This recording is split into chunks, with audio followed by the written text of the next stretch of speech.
What sort of situation was happening that led to the formation of Aerial, Mike? Well, in the first place, 73. Yeah. Well, Spectrum had been going as an entity, a fairly notorious entity, since 69, and then in 73 we had one final membership change which just broke the back of the Spectrum concept, and it seemed fairly improbable to continue under that name. Yeah. And so we decided to go, well, that was Bill and I, to cut it there and then completely, and start afresh with a completely different idea. Had you been disappointed at the lack of sort of international things happening for I'll Be Gone? Not really. See, I'll Be Gone was one of the first songs that we recorded, and although it was the most successful, we were hardly in a position to take advantage of whatever success that song was going to have. And it wasn't until the band sort of really folded that we had any idea that we'd have any chance of international success. Glyn, you've been doing a lot of writing with Mike together, hey?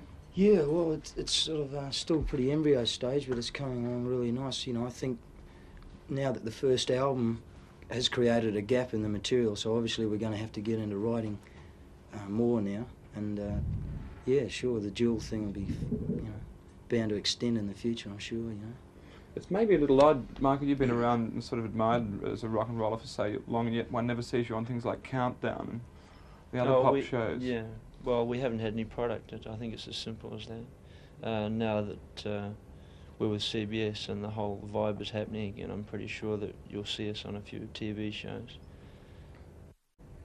How easy is it if you're not into quick impact rock like, say, a Sherbet or a Skyhooks are? Is there much market for a quiet, gathering of market here? I really don't think at this stage the market is within our grasp. I don't think that the people that we really should be playing to are going out to see bands in our kind of bracket.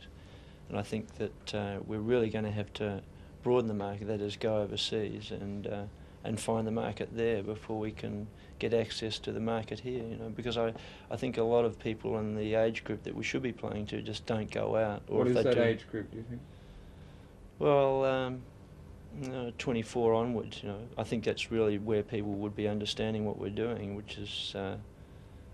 Is it maybe in Australia, if you don't work to 12-year-olds in rock and roll, just too difficult in terms of staying here and not going abroad? Well, I think, we've got to accept that we can't play to that audience, and we've got to accept the audience that we can play to. I mean, that can lead to a lot of problems in your head, but if you can sort of get by that, you're cool.